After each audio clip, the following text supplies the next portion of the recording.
Chapter 8. A woman caught in adultery. Jesus returned to the Mount of Olives, but early the next morning he was back again at the temple. A crowd soon gathered, and he sat down and taught them. As he was speaking, the teachers of religious law and the Pharisees brought a woman who had been caught in the act of adultery. They put her in front of the crowd. "Teacher," they said to Jesus, "this woman was caught in the act of adultery. The law of Moses says to stone her. What do you say?" They were trying to trap him into saying something they could use against him. But Jesus stooped down and wrote in the dust with his finger.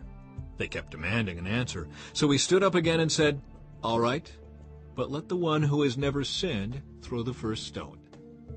Then he stooped down again and wrote in the dust. When the accusers heard this, they slipped away one by one, beginning with the oldest, until only Jesus was left in the middle of the crowd with the woman. Then Jesus stood up again and said to the woman, "Where are your accusers? Didn't even one of them condemn you?" "No, Lord," she said. And Jesus said, "Neither do I. Go and sin no more." Jesus, the light of the world. Jesus spoke to the people once more and said, "I am the light of the world. If you follow me, you won't have to walk in darkness, because you will have the light that leads to life." The Pharisees replied, "You are making those claims about yourself. Such testimony is not valid."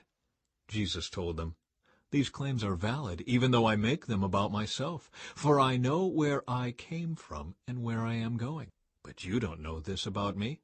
You judge me by human standards, but I do not judge anyone.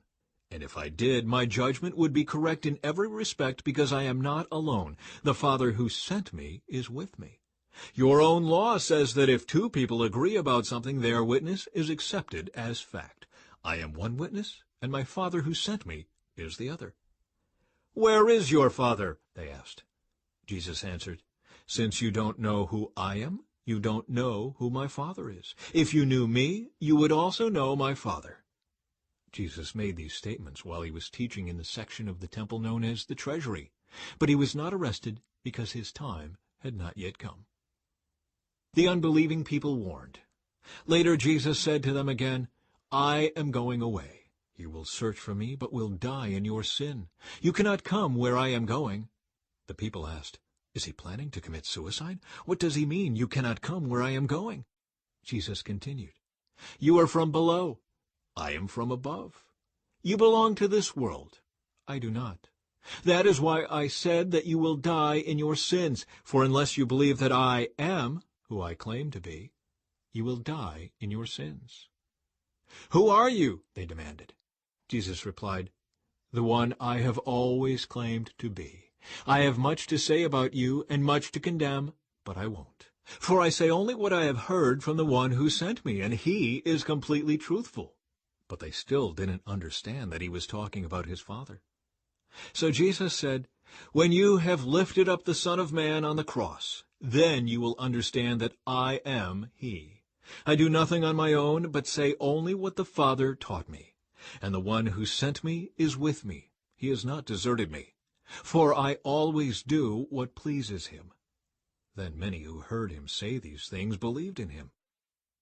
Jesus and Abraham.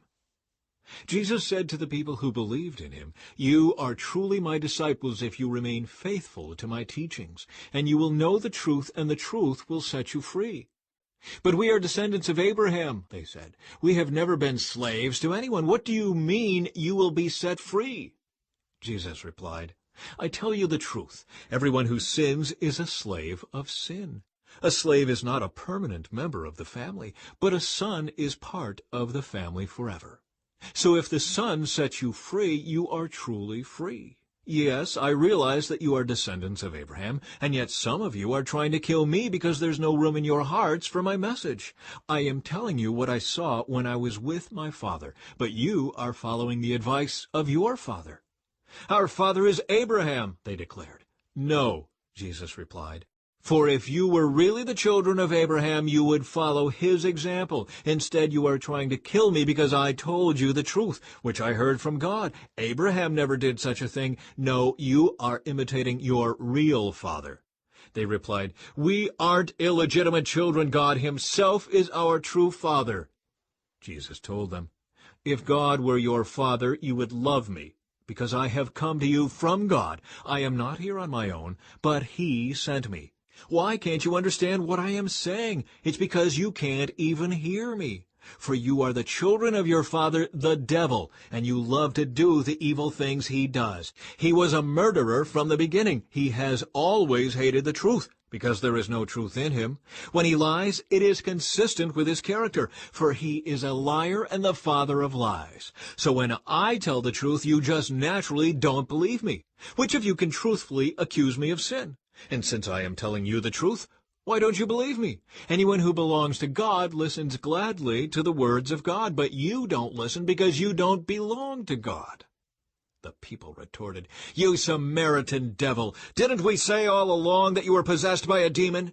"No," Jesus said, "I have no demon in me, for I honor my Father, and you dishonor me. And though I have no wish to glorify myself, God is going to glorify me. He is the true judge. I tell you the truth, anyone who obeys my teaching will never die." The people said, "Now we know you are possessed by a demon. Even Abraham and the prophets died, but you say anyone who obeys my teaching will never die. Are you greater than our father Abraham? He died, and so did the prophets. Who do you think you are?" Jesus answered, "If I want glory for myself, it doesn't count. But it is my Father who will glorify me. You say he is our God, but you don't even know him. I know him. If I said otherwise, I would be as great a liar as you. But I do know him and obey him. Your father Abraham rejoiced as he looked forward to my coming. He saw it and was glad."